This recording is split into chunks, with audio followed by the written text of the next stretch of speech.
So what I'd like to do now is introduce our next speaker. You saw our great results for Q4.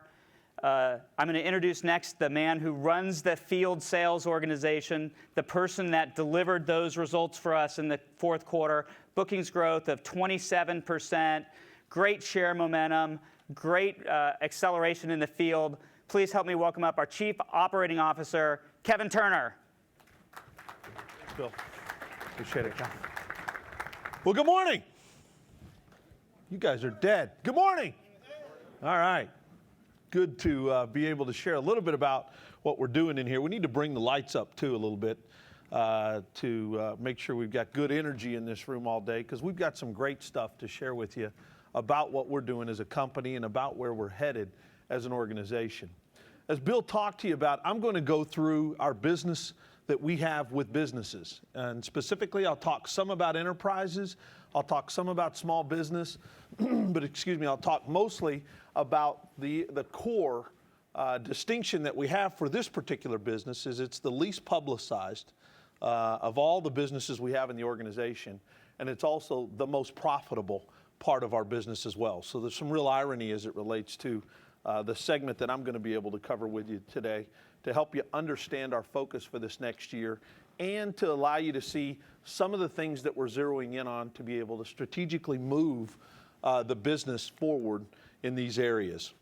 As Bill highlighted earlier, Steve's going to cover off on the consumer front a little later on in the day, and I'm going to zero in specifically on the business elements and the sales to business and the share to businesses that we're focused on as an organization.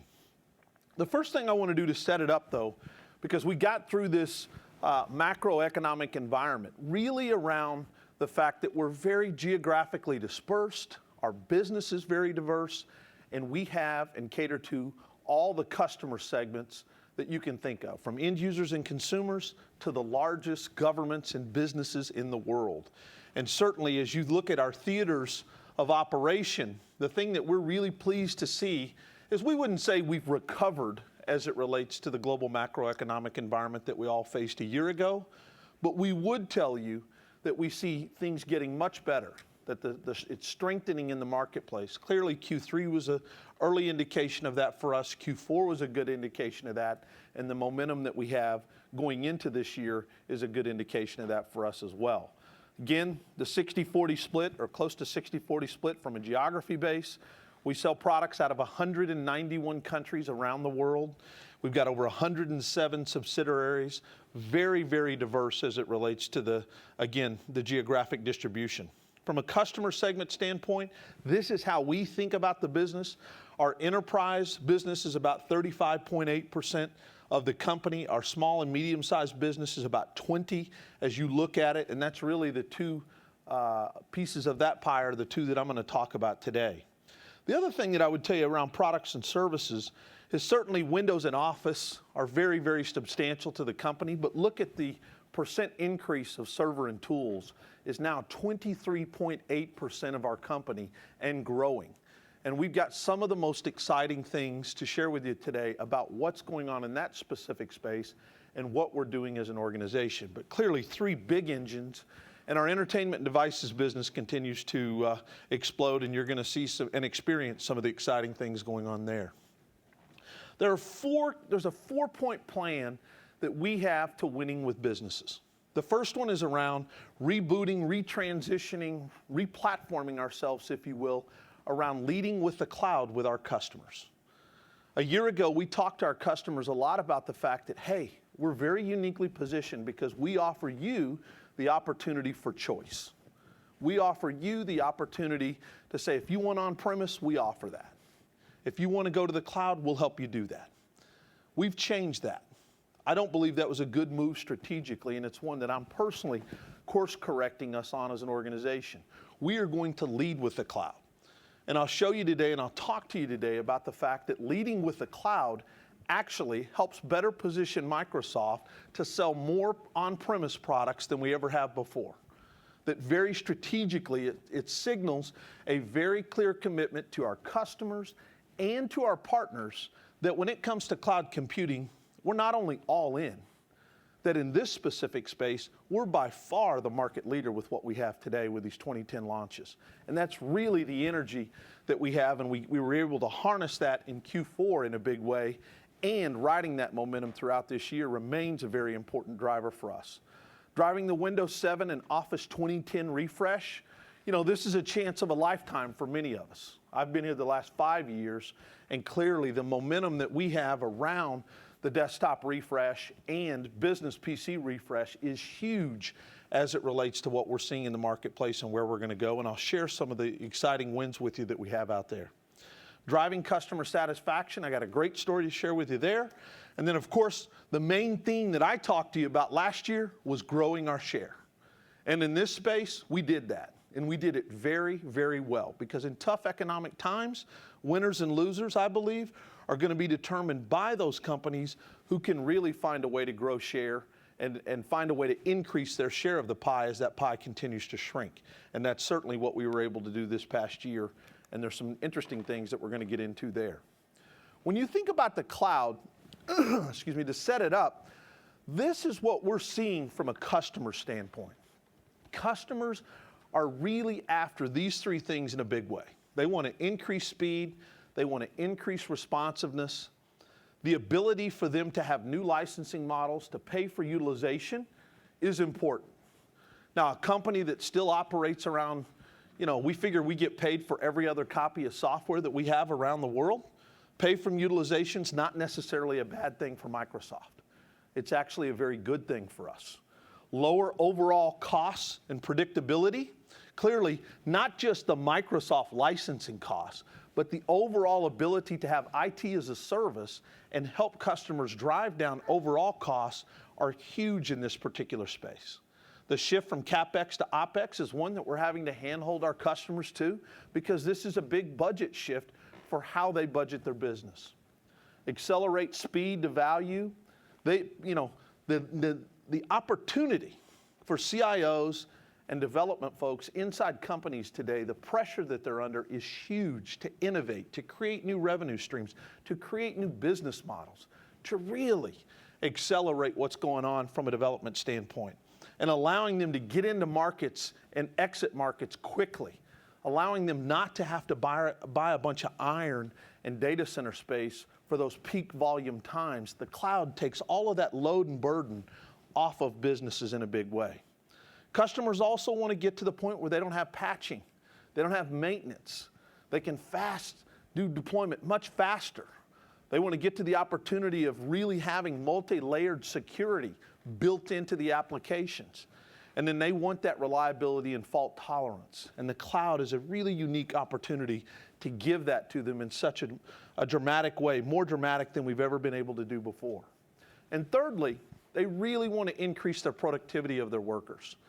When you think about the opportunity we have so many companies out there, including several probably in this room, that where their employees are not running the latest and greatest software. That there's so many deployment blockers that they have within their IT environment that they're having a hard time getting the latest and greatest software deployed. The services we've brought to market with these 2010 launches allow us to take that burden off of our customers, and they're more than willing to give it to us in big ways, including new customers. One of the most exciting things about our cloud strategy is that 70% of the wins in the cloud that we had in Q4, ladies and gentlemen, were new Microsoft customers. Yeah, new Microsoft customers. They were IBM Lotus Notes customers. They were Novell email customers. They were all this other stuff in addition to the Microsoft customers that we're actually able to grow our portion of the pie this next year in a very dramatic way, because we can explode worker productivity. This idea for access anywhere, self-provisioning, access to emerging technologies, all of that burden shifts to somebody else so that they can increase their speed. But the bottom line is around going to cloud services allows companies to invest more time and resources in those things in their business that make a strategic difference for them.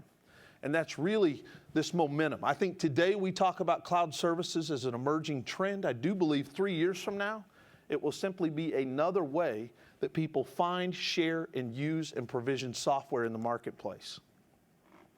Now, when you look at the Microsoft offering for businesses, it is an incredibly rich, deep, and wide offering that we now have in market. The beautiful thing about this particular slide, when I show it to customers, this is not some 3-year roadmap of where we're going as it relates to business cloud services.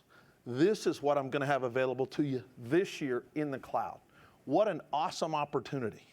And when you really break it down, we've structured it in a couple of different ways. Number one, around business applications, business users, and platform.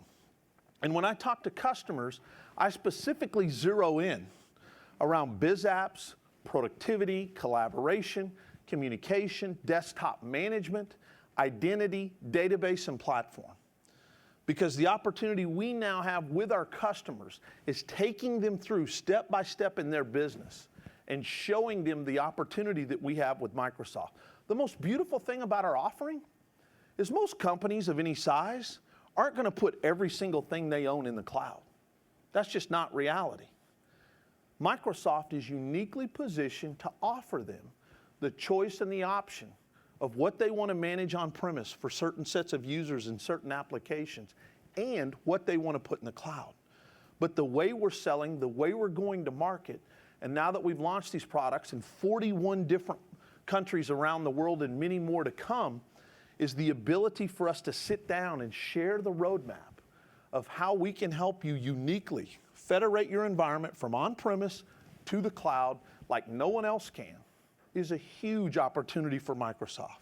And we are truly leading on our front foot. And that's one of the most, I would tell you, if you ask me year over year, what's one of the biggest changes you've seen in the marketplace? It's landing this story and the fact that it's resonating with customers. Just look at some of the recent IT spend surveys that have come out, where Microsoft was second or third or fourth as it relates to cloud services. Just look at the recent ones that you would all see. We're now number one. And that's only going to get more and more and more pronounced, because people have wanted Office in the cloud, Office is in the cloud. People have wanted our CRM product in the cloud, CRM is now in the cloud. People have wanted SharePoint, the fastest growing product to $1 billion in the history of Microsoft. People have wanted it in the cloud, we now have it in the cloud. Exchange is now in the cloud. Communications, Office Communication Server with what we've got coming out this fall is going to be transformational with our customers in that OCS space. When you get across to desktop management and where we're headed with our Windows Intune offering that Tammy announced and launched a couple of weeks ago at our partner conference, it's a phenomenal opportunity for us to help take that burden off of customers and manage their desktops and help them with security and take that, the ability to deploy software to an entirely new level. I talked about our unique advantage with Active Directory being able to federate on-premise and in the cloud, a huge competitive advantage for us. But one of the things I'm most excited about is this Azure appliance. The Azure appliance, and you're going to see some of that in the Demo Fest we've got a little later on, that Bob Mugley and his team have put together, is the unique ability for us to uniquely drive a private cloud offering with both Windows Azure and SQL Azure in a very, very profound way with customers. And what an opportunity that's going to be going forward again to grow the business. So a couple of years ago, we were responding and reacting and looking at a lot of our competition on what we needed to do from a cloud services standpoint. The reality was we were quietly but diligently working on making sure that we contemporize all of these products and solutions to enable them for the cloud. And 2010 was our year to bring it all to market. And we didn't go out and oversell our position in this particular space. In fact, we actually held those cards a little close, because we wanted to make sure when we went out and talked about our cloud services story, it was what we were going to do today. Not 3 years from now, not 5 years from now, today. And that was a very, very strategic decision for us and a very good one. So as I said to you, we are the clear market leader as it relates to cloud services for business customers. When you think about the competitive landscape, the industry really talks about it in 3 ways. They talk about software as a service, platform as a service, and infrastructure as a service. When you think about how that software gets used and provisioned, it's really around global providers service providers and partners, and the customer, private clouds. When you think about where we're at, you look at where, let's just talk about Google and Salesforce for a second. They certainly target software as a service, and they dabble some in the platform as a service. But their capabilities are far short of what we're doing from an Azure perspective. When you think about Amazon, Amazon clearly is an infrastructure as a service, but it only provides a limited set of platform as a service capabilities and virtual machines that you manage with Amazon, that you maintain and update. Not a full, broad platform as a service, and there's no partner and no hoster story with Amazon. When you think about VMware, VMware really is a virtualization provider. Their definition of cloud is a virtualized cloud. And the platform services that they talk about are very disconnected from the underlying infrastructure. In fact, one of the big advantages that we have versus VMware is they don't run their own data centers. They're not getting the knowledge associated with what it takes to run a world-class global service that we get with Windows Azure, and we can then transfer those learnings to the service provider, our partners, and directly onto our customers. That's the strategic opportunity we have. So when you look at where Microsoft is playing across that breadth of offerings, the depth of what we're providing, clearly the sweet spot we have for this company in the most profitable area of this company is right in the heart of providing this IT as a service for our customers. And that's where we're stepping into in a big, big way. And that's the uptake we had in Q4.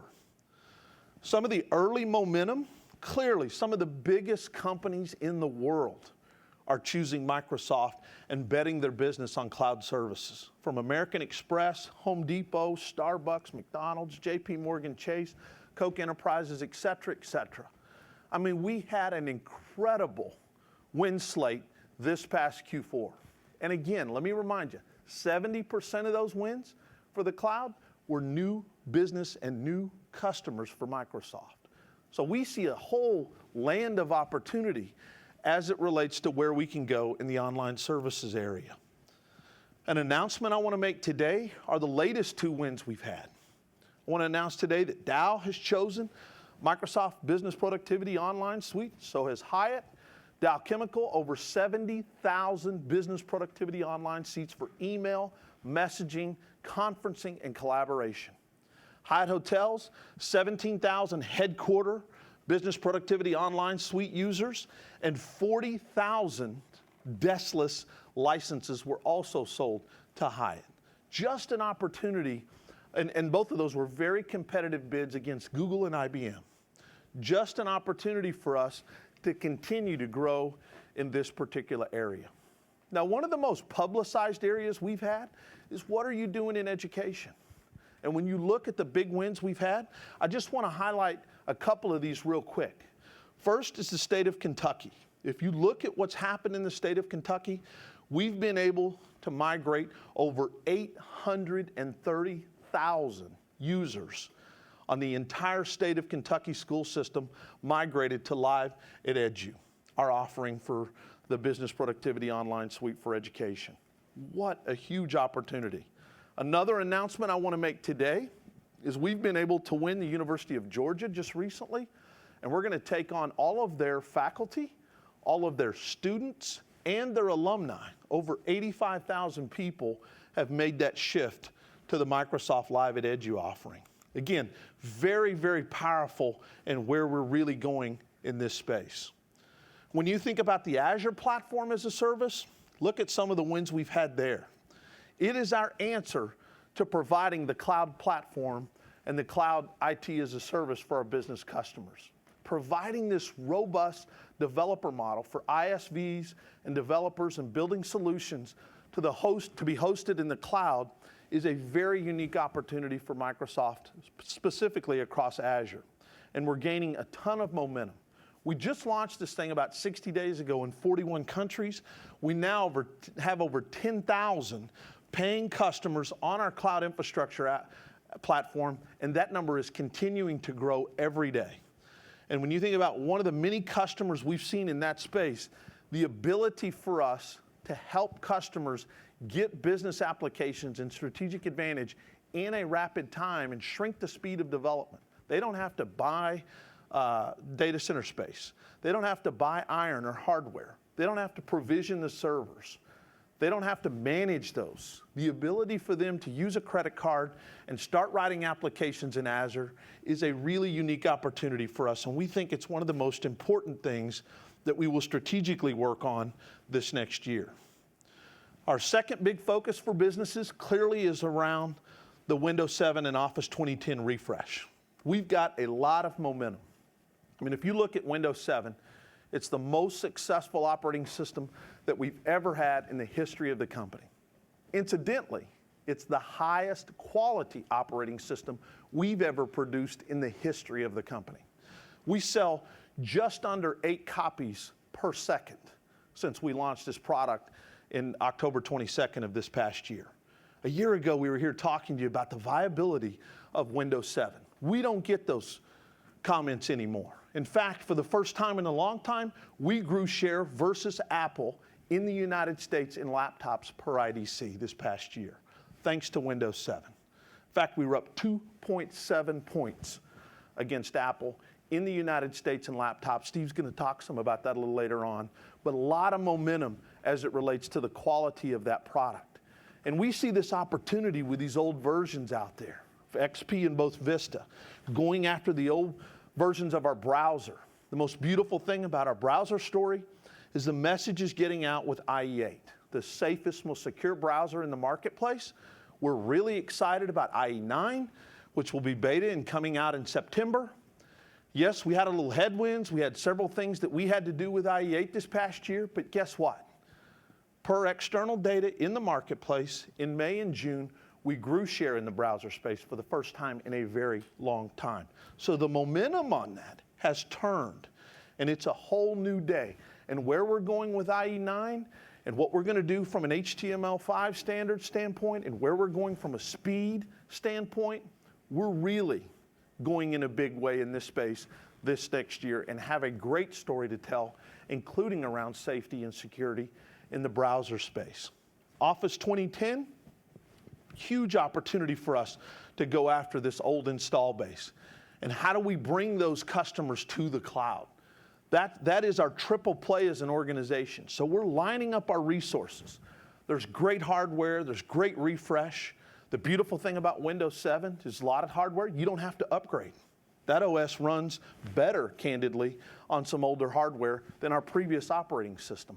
What an opportunity for customers. And so this is one of the things that we have, everybody in our company is carrying a quota as it relates to how do we get these old versions moved to the next level. And the cloud, is a great enabler for us to be able to do that. In the third area, second area, when you look at this Windows 7 deployment momentum, these are the winners that we've had just so far. Big companies shifting from old versions of XP straight onto Windows 7. What a great list this is. It continues to grow every single day. And you've seen that show up in some of the Intel numbers. You've seen it show up with some of the OEM manufacturer numbers. We see this as a huge opportunity for us to make sure we're continuing to drive that. And there's some great companies that, again, that we're going to continue to talk about, continue to enable. We're putting all the services capabilities behind that to make sure that we move these customers with our triple play offering. The third thing I want to talk to you about today is customer satisfaction. What I can tell you about customer satisfaction is I told you 5 years ago we were going to change this company and focus on being the trusted advisor for our customers. We're continuing to do that. This past year we had all-time record highs on our customer satisfaction numbers, both the surveys we do internally and what our external surveys like the Research Board and others tell us about our ranking as it relates to customer satisfaction. 15 of our 17 audiences as an organization, ladies and gentlemen, are at an all-time high. We saw incredible progress in those accounts that we managed and touched. In fact, in most all of those, we're number one versus the competition. And we saw incredible progress this past year as it relates to product quality. Every single one of our major products has improved their quality score in our product quality scorecard tracking that we do internally. In addition to that, there's no question that we got a lot of lift as an organization from Windows 7, the highest quality product we've ever produced of any kind in the market. And that's we've got awesome momentum in this space to continue to grow and evolve. And earning the right to be the trusted advisor is something we've got to do every single day with every customer and every partner, and we're very focused on that. And certainly we're really proud of the progress, particularly in the tough economic conditions. Now let me talk to you about growing our share by competing to win. And I'm going to really go through these 5 competitors. We have plenty of other competitors as well, but these are the 5 I want to highlight, particularly for business customers. The first one I want to talk about is Google, because we heard a lot of noise in the system about, hey, this company's gone Google, right? Here's an example of an advertisement from Jaguar. Fast, elegant, responsive. That's just their email. Jaguar Land Rover's gone Google, February 2010, right? One of the things that we've learned as a result of that that's been really compelling for us is that what do their employees say? This was, you can't make this stuff up, ladies and gentlemen. This was actually published in Business Week. This is what their employees say once they've gone Google. What a tremendous opportunity. One of my favorite quotes on here is the middle one at the bottom. It's funny that Jaguar and Land Rover, we sell ourselves as a best of breed, but install IT the equivalent of vinyl seats. I know they're working on some functions like a ruler and things that we put in market almost 13, 14 years ago. They're trying to close those gaps. The real opportunity we have is that what we're seeing now in the marketplace, these are some win backs. So some of those companies that actually tried, and they haven't had that many wins in the marketplace, some of those that have actually gone are coming back. And we're welcoming them with open arms. So when you see us in the marketplace, every single one of these productivity customers is important to us. And with this cloud service offering we have now, we have an incredible story to tell business customers on why we're the best in the marketplace, why we're going to enable both the cloud and on-premise, and why our productivity solution is unparalleled in the industry. And that's what we're going to continue to do. The next competitor I want to talk about is VMware. 2 years ago, we were nowhere. 2 years ago, I talked to you about we were going to get in this space, we were going to compete. Boy, VMware's a really big competitor. They've got this over-bloated market cap. They're all kinds of stuff. When you look at this competitor, what's Microsoft been able to do in just 2 years in this space? Wow, a 15.2% share gain per IDC in this space. What a huge opportunity for us. And if you look at the last 2 years of where share growth is going and what we've done in the last 2 years, this momentum is just beginning. Because what makes us really powerful in this space is that not only do we have a better price, I mean, we just embarrass them as it relates to price. But now, with what Bob Mugley and his team have done, we've got a better product. With this latest release on R2, I mean, we are just all over the place as it relates to getting this story out with our partners and our customers and what we're doing from really growing share in this space. And when you think about our cloud roadmap, that we see the cloud as much more than a virtualization play. We see the cloud as being able to do virtualization, sure, but having a public cloud and a private cloud offering to complement that makes us that much more strategic. So we go way beyond this idea of virtualization. The other thing I would tell you that I think is super important as you think about our compete in this area is that we're going to continue to stay focused on winning in the marketplace, certainly with a better product, and we've got an incredible value proposition. And so we see this as a really tremendous growth opportunity for us. And when you think about the Azure appliance that's coming out, and you see that story and you're able to really talk to customers about private and public cloud and how we can federate across both, and the fact that Microsoft has an open and unique hypervisor that allows you to virtualize VMware if you own it, and Microsoft products, which they cannot do, is very, very strategic for us and unlocks a whole world of opportunities. Let's talk about Linux. We just came through the last 18 to 24 months, the toughest economic times since 1940. How in the world are you guys going to compete with free or the perception of free? Well, guess what? The highest share gains in the history of Microsoft, per IDC, as it relates to where we're going with Windows Server versus Linux. Just look at the last 2 years. Look at the last 3 years. I've got all 3 of them on here.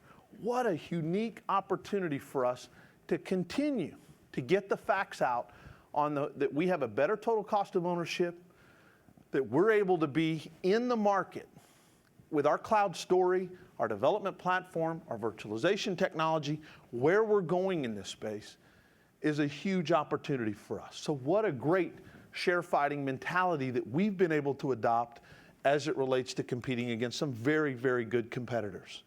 Now let's talk about database.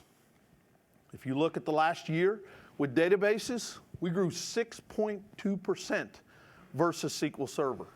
IBM shrank 2.7, Oracle was 0.6 up.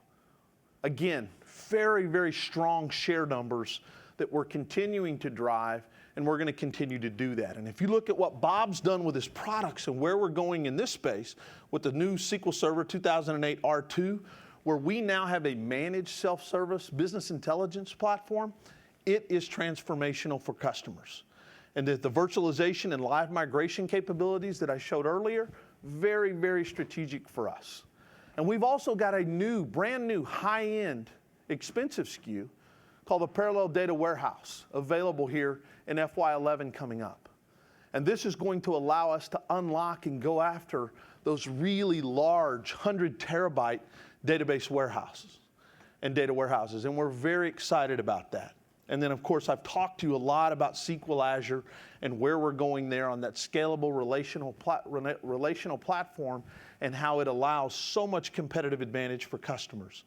And what we see coming up is when Oracle launches this Fusion, September, October is the rumor, we really think that's a unique opportunity for us to re-platform and migrate the Oracle customers to the SQL database, because customers don't want to be locked into Oracle. Oracle wants to own the whole thing from disk all the way through business application. We see that as a unique opportunity for Microsoft to step into that gap and say, we're here to save you. Here's a life preserver. Let's get on SQL. And SQL runs a lot of their business applications that they bought really, really well. And so we've really got a nice competitive framework going on in this space. So stay tuned. We're going to keep widening the gap on how we're growing that SQL database this next year. I've shared this slide with you the last couple of years. We just keep exchanging those Lotus notes. We just got to keep going after that database. There's still some out there. We're going to keep pushing on this. We're going to keep working on it. We had a very good year this year with 3.4 million seats that we converted or exchanged, quote, in the Lotus Notes area. This remains another excellent opportunity, particularly with our cloud services and where we're going in that particular space. And we're just going to keep amping that up. And so when you look at it, 16.3 million seats over the last 4 years, we've probably got close to that opportunity left to go get them all. I mean, that's what we're really after, is how do we find a way to help save those customers who are stranded on a Lotus Notes island. And that's where we're going to continue to go. So I'll wrap up the compete section with this. We clearly have a lot of competitors I didn't talk about. I didn't talk about Salesforce with what we've got with the new CRM product, and where we're going with CRM Online. We love our competitive positioning there. I didn't talk much about Cisco and where we're going with the collaboration space. We really love what's coming out with Office Communication Server and where we're going to go there this fall from a competitive standpoint. Live Meeting is one of our faster growing products in the company. It's a third the price of WebEx. It's a very unique advantage for us. And again, that's a very important space, and where we're going to go in that space is super important and competitive. So we're going to continue to be tough-minded about compete. We're going to continue to be committed to growing our share and winning in the marketplace with competitors. And we've really done that in a very thoughtful, fiscally responsible, and strong way this past year, and it showed up in the share numbers. And just as a reminder, the idea of leading with the cloud and how we're transforming our business, and Peter's going to go through some of the economics of that. What you have to know about that is it also drives our on-premises business in a big way. This really helps us get closer to our customers, developing best practices for deploying, and the constant feedback that we get for our products. It's a very, very unique opportunity to make both our on-premise solutions better and our cloud services offerings better. And our client software that connects to the cloud, and the better our cloud software is, the more value that will drive to our on-premises client software. And we're going to continue to push on that in a very profound way. And so as Bill set up earlier in the day, there's 6 questions. I'm talking mostly about business PC refresh and the share momentum. And we feel very good about this momentum and where we're going. The thing I won't talk to you about that I also feel good about is number 6. Peter's going to talk to you about expense control. Again, the last 5 years, we're putting the discipline in place. We're putting this place in the ability to leverage cost.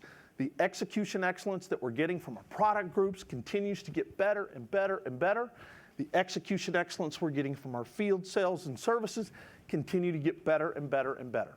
And this is a company that has adopted the mantra that discipline is not the enemy of enthusiasm.